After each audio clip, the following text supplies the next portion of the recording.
Seja bem-vindo ao Bloomberg desta semana. Começamos a análise de hoje pelos dados que vão marcando a semana e também pela luta entre o BCE e o Executivo alemão. Hoje são meus convidados Carlos Almeida e Diogo Santos Teixeira. Meus senhores, sejam bem-vindos. É um prazer tê-los comigo hoje neste Bloomberg. Antes de começarmos a nossa conversa, vou lançar uma das peças que temos para depois analisarmos, e tem sido uma semana pouco otimista para a Europa em termos de indicadores macroeconómicos. A confiança dos consumidores, os dados PMI e agora o IFO na Alemanha confirmam a recuperação da zona euro continua tímida.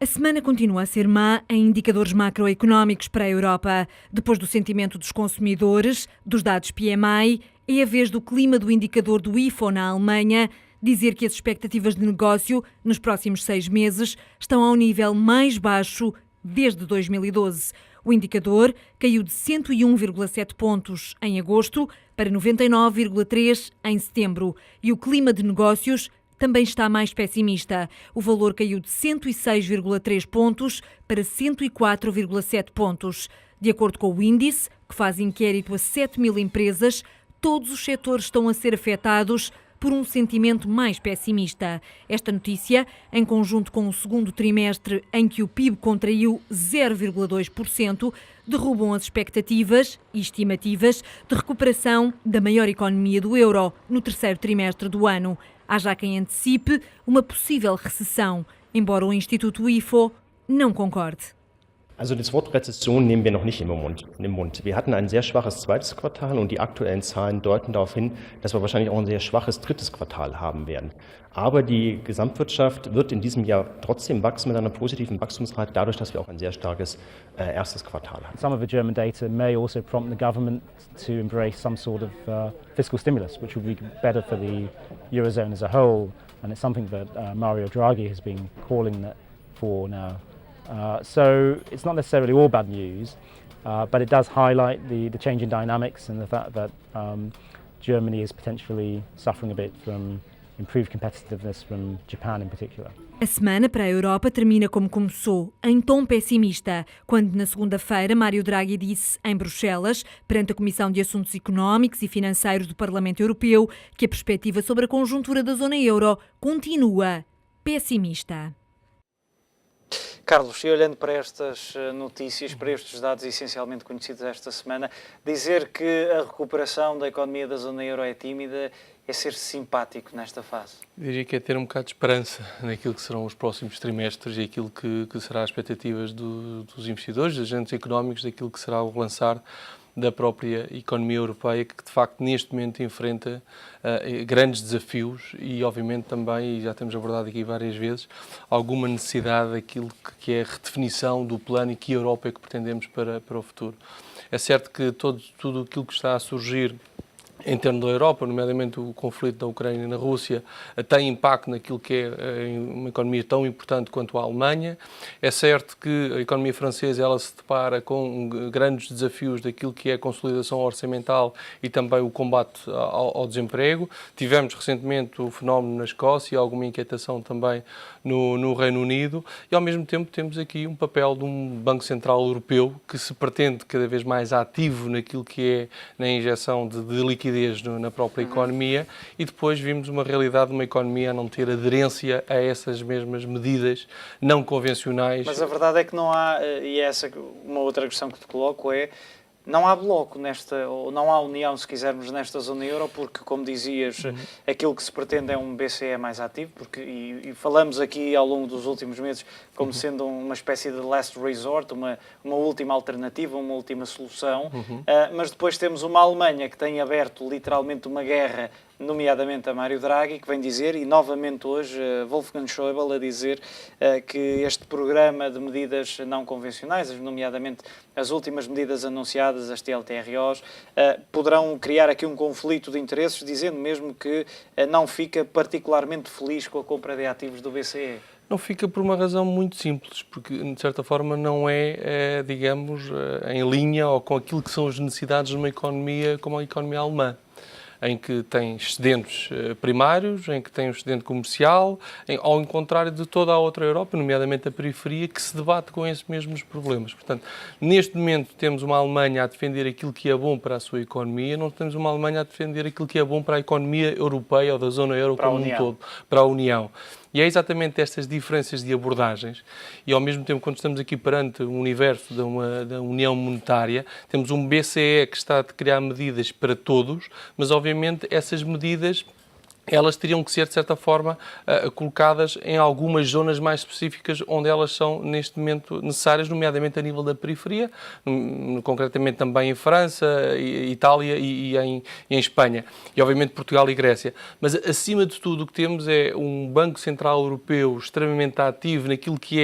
é aquilo que são também a injeção de liquidez no mercado, umas taxas de juros extremamente baixas, e quando já começamos a verificar aquilo que são expectativas futuras em termos de inflação, já nos começamos a perceber também que já há expectativas diferentes de inflação na zona euro de forma dispar. Isto é, mais perspectivas de inflação na Alemanha, porque obviamente esses mesmos excedentes, o dinamismo da sua própria economia tende para isso, enquanto que, nomeadamente em Espanha, em Itália e França, que são os outros grandes blocos, temos expectativas de inflação mais baixas. Portanto, este é o outro dilema, ou o novo dilema do Banco Central Europeu, em que, com uma arma única, obviamente terá que ter aqui alvos diferentes. E, obviamente, que é esta dificuldade, e daí também Mário Draghi, neste momento, virá-se para os governos e para os Estados a dizer que chegou a hora de haver aqui uma articulação entre as políticas orçamentais. O problema é que quem tem excedentes orçamentais para o fazer é a Alemanha. Todos os outros países estão extremamente condicionados, quer pelos seus déficits, quer também pelo seu nível de dívida. Portanto, temos aqui uma Alemanha que, neste momento, a taxa de juro e a política monetária não se adequa às necessidades da Alemanha, e, ao mesmo tempo, temos aqui parte da própria Alemanha que poderia ser a solução de injetar ou diminuir tudo aquilo que são os seus excedentes, gastar mais, de certa forma, para os outros países conseguirem colocar os seus produtos na própria Alemanha, e, obviamente, coloca-se neste momento num impasse em que a própria Alemanha está a criticar o BCE porque também precisa outras medidas para a sua política. Sentir, e vimos a cair 0,2% do PIB no segundo trimestre, Diogo. O problema da zona euro tem sido e continua a ser este, a Alemanha, e depois o resto faz lembrar o futebol quando se diz que é 1+10. Aqui também temos uma Alemanha mais os restantes países da zona euro e, de certa forma, tem limitado ou tenta limitar este papel mais ativo do BCE.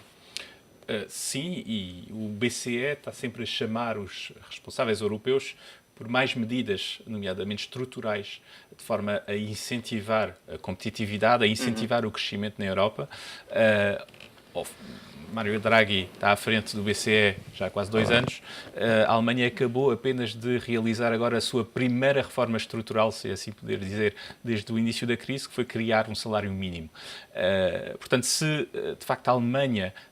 não faz as suas reformas estruturais, que são sim, claramente diferentes daquelas que são necessárias em países como Portugal, como a França, como a Itália, mas, no entanto, contribuem ou têm que contribuir para o crescimento económico, então é normal que tenhamos um BCE a chamar todas às suas responsabilidades e a querer que, de facto, seja feito mais, porque o BCE sozinho não pode atuar no sentido de criar uma procura que não existe, de criar um dinamismo, uma esperança e basicamente uma antecipação positiva sobre a economia europeia que não existe hoje em dia, tendo em conta o peso, digamos, da reformulação estrutural que tem vindo a ocorrer nos últimos anos. Passámos de uma economia que dependia não do crescimento, nomeadamente da sua população, para crescer, mas sim do crescimento do endividamento, a uma economia que vai ter que crescer não por mecanismos de crescimento do endividamento, mas sim por procura interna e externa. E, portanto, vamos ter que ter salários a subir, vamos ter que ter menos desemprego para que isso aconteça, e isso não pode acontecer, de facto,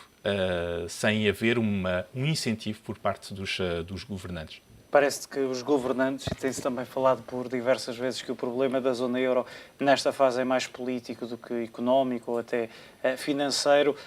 Em relação a essas medidas, a essas reformas estruturais, e de resto esta semana também Mário Draghi veio dizer que não há milagres, o BCE sozinho não faz milagres, são precisas precisamente essas reformas estruturais, mas quando olhamos, por exemplo, e falaste do caso francês, uma economia como a francesa, a questão das metas do déficit, que já foi anunciado, vão voltar a não ser cumpridas.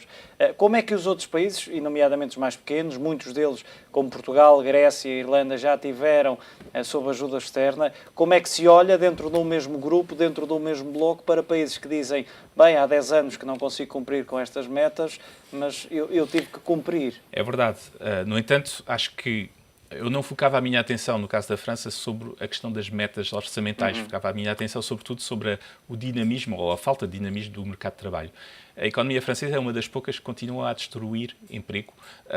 com um nível de pessoas desempregadas que continuamente tem vindo a subir desde, basicamente, 2008. E, portanto, digamos, com esse tipo de trajetória, é impossível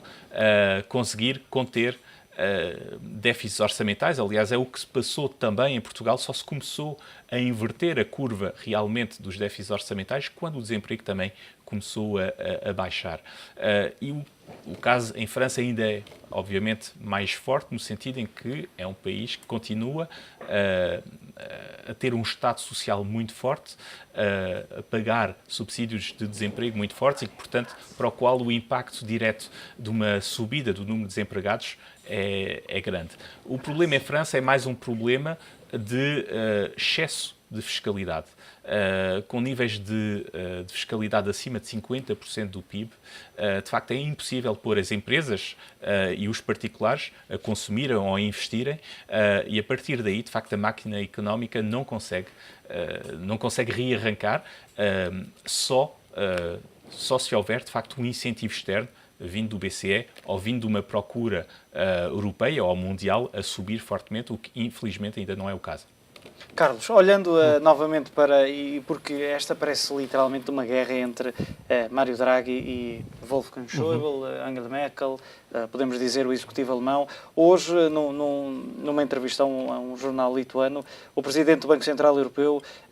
vem dizer e admitir que as condições económicas têm sido mais fracas do que o esperado. Tivemos os dados, essencialmente os PMI da zona euro, e diz que a porta continua aberta para estímulos não convencionais. A questão que se coloca e muitas vezes tem-se questionado este facto, a tal bazuca de Mário Draghi poderá aguardar por mais tempo, tem-no feito, poderá continuar a aguardar, ou vai arriscar a última arma que tem disponível e depois esperar que ela dê resultado? Sim, pegando um pouco na história de Mário Draghi neste momento na zona euro é um pouco o solitário. Isto é, foi quem disse a todos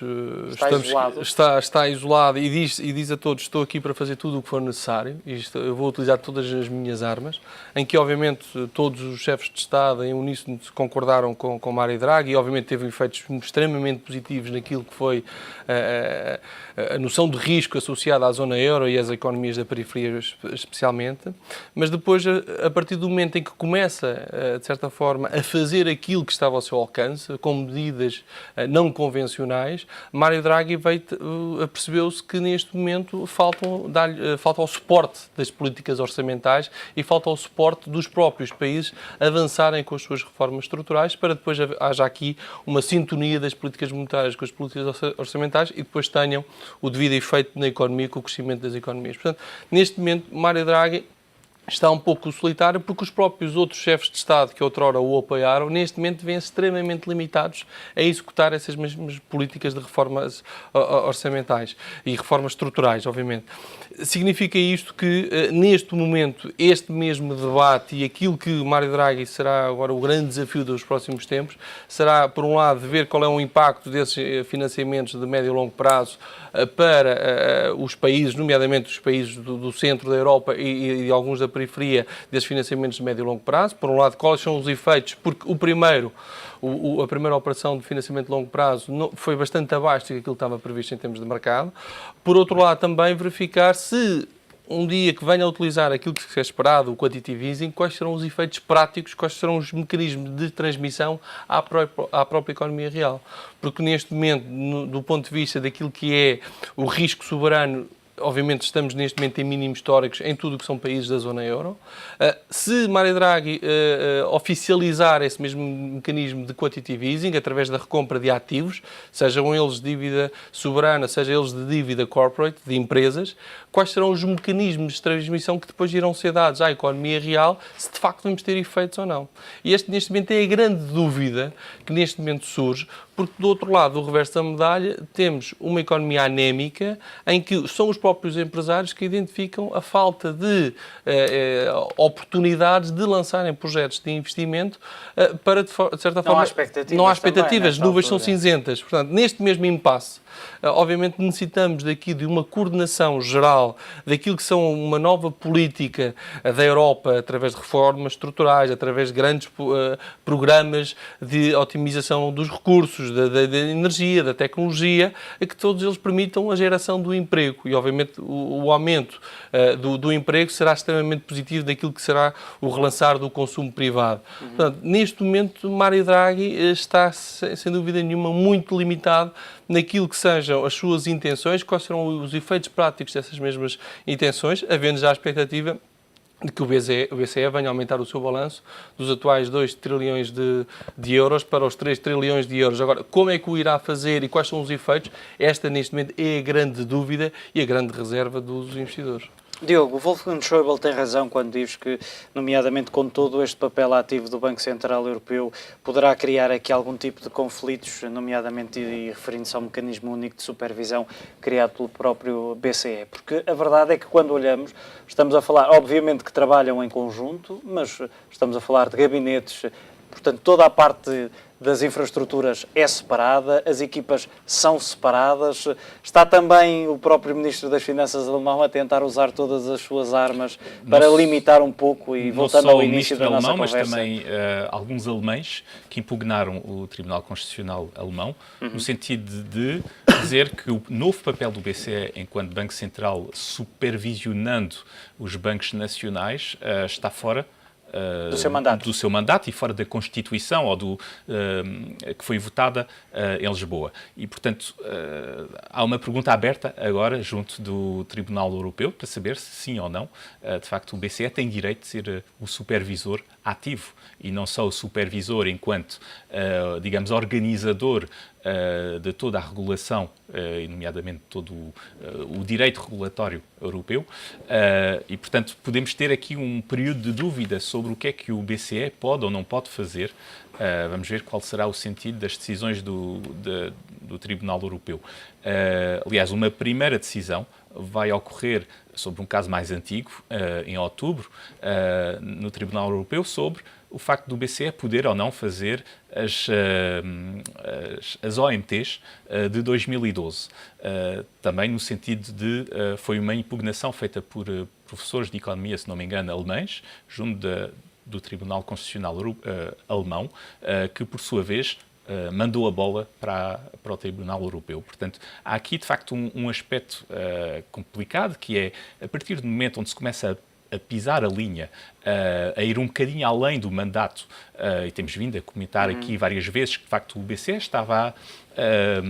a atuar com medidas, com instrumentos que provavelmente estavam um bocadinho além do que era o mandato. É preciso ter consenso. E não há hoje consenso a nível europeu, pelo menos não há consenso por parte da Alemanha, dos alemães, mas seria sobre melhor, o que é que por seria exemplo, para as economias do euro ter um BCE mais conservador nesta fase? Não, seria melhor para a economia alemã. Talvez, eu francamente creio que não, mas pelo menos para alguns alemães, e nomeadamente para Wolfgang Schäuble, aparentemente é o caso.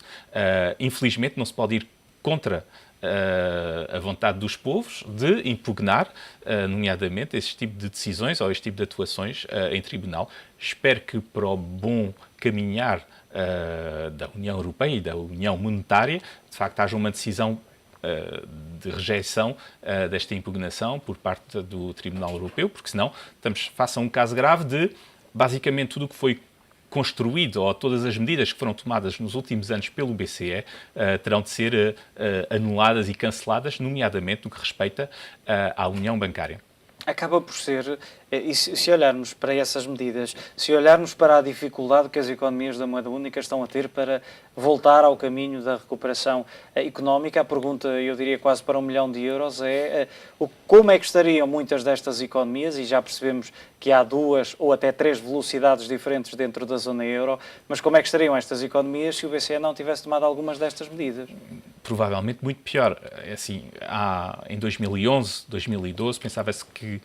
havia muitos analistas a darem como quase garantida uma explosão da zona euro. E as taxas de juros implícitas, ou as taxas de juros reais, ao qual os países, cada país se podia financiar, estavam de facto a relatar essa visão extremamente pessimista de uma zona euro a explodir. Espanha e Itália a pagarem 8%, Portugal, que já não se financiava, mas que estava em taxas implícitas de cerca de 15% a 10 anos, e uma Alemanha com taxas em mínimos. E, portanto, o cenário, se não houvesse BCE, era o cenário, obviamente, de uma explosão da zona euro e depois uma grave crise financeira, uma grave crise de endividamento, uma grave crise de eventualmente cessação de pagamento de vários países, não só os países sob intervenção, mas também outros, caso da Itália, caso de Espanha, porque não, e regresso a moedas nacionais. Portanto, seria um cenário de caos completo. Não sei se de facto seria isso o interesse da Alemanha, fazer explodir uma Europa para criar novamente o espaço europeu como ele existia nos anos 80, basicamente. Portanto, creio que é preciso dar ao BCE, de facto, digamos, a razão de ter tomado as medidas certas num momento oportuno, num momento de crise e num momento onde nenhum dos países podia fazer face ao nível de crise que estava a atravessar a zona euro. Estamos para lá do nosso tempo, mas ainda assim, Carlos, queria perguntar aos dois, olhando concretamente para uma das medidas, a TLTRO, a primeira, o montante levantado também te desiludiu. Estavas à espera que os bancos fossem com mais força, com mais vontade a esta operação? Sim, embora aquilo que depois tivemos a oportunidade de ler após esse mesmo primeiro leilão, um pouco, de certa forma, pode justificar essa pouca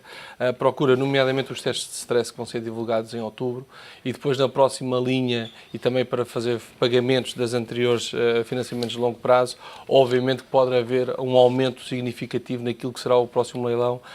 em dezembro. Portanto, diria que ficou abaixo, sim, é certo, bastante abaixo, ou cerca de metade daquilo que era estimado inicialmente.